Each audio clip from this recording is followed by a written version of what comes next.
Welcome to the Friday Value video, and we started a new topic a couple of weeks ago on what proper physical fitness training is and isn't. And so many people this time of year want to get fit, want to set those new goals. It's just a fresh new start of the year, and let's finally achieve those things that we've been wanting and desiring for who knows how long. And this year is going to be different. We're going to do it.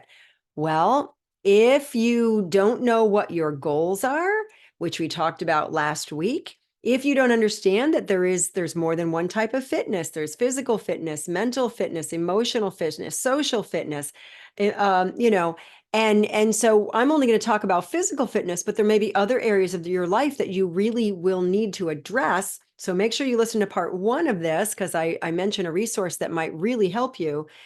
But right now, what I want to get into after we did the goals last week, and hopefully you listened to that as well, we're going to talk this week about types of physical fitness training. There's all different types.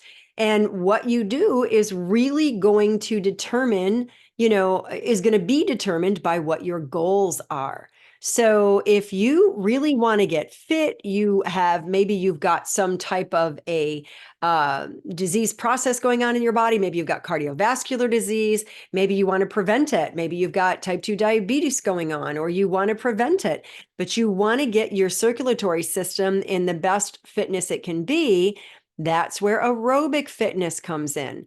That's where you're going to be doing cardiovascular training. You're going to want to be huffing and puffing a little bit. You're going to want to work hard enough to build some sweat. Now, have you ever seen people in the gym that don't do that? They're kind of hanging out. They're having a lot of conversations. They'll work a machine here and there. Maybe they're even going from one machine to the other, but they're not really working. So there's a difference in what you're going to achieve. Now, if your goal is any type of other goal, like muscle strength, muscle building, maybe weight loss, there's going to be a little bit difference in the percentage of time that you invest into different types of training, because one type of training is not the end all be all. You really want to make sure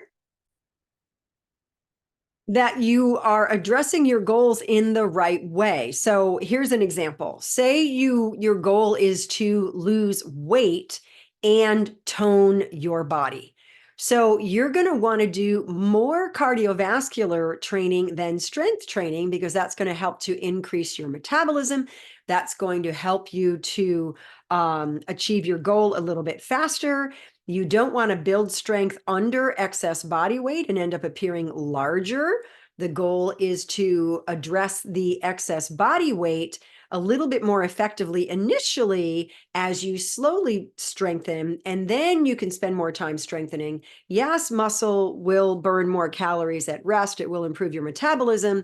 However, you don't want to build muscle under excess body weight and appear bigger. So there are some things that you need to know. Now that brings us to strength building or core conditioning. A lot of people want those 6-pack abs. They want this, this nice, strong, fit body from head to toe, which is a wonderful, fabulous goal. But you need to know how to do it effectively, safely, without injuring yourself. There's so many ways that people do strength building or core conditioning that are not authentic human movement or function, not how the body was designed to actually perform in real life or even in any sports or physical activities or tasks. So you need to know. And there's a lot of stuff out there that is not accurate. There's a lot of people out there injuring themselves. Tendinitis is rampant in people who go to gyms regularly because of how they're training their body. And you may get the wrong advice from people who are considered experts in the field. That's one of the downsides of trying to find help when you want to do this, if you don't try to do it on your own. And of course, internet search can be an absolute blinding nightmare. Then there's flexibility. How flexible are you? So many people say, oh, my hamstrings are so tight. I haven't touched my toes in 10 years.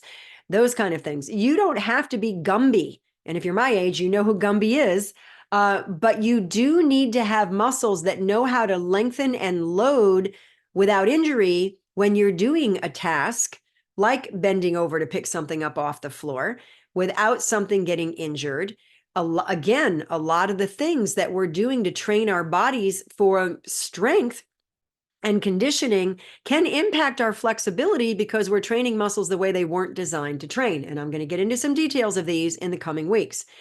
And then there's balance training. Some people aren't doing any balance training at all, but I will tell you, standing on one foot and counting to 30 is not balance training. Balance is your ability to maintain a position without falling.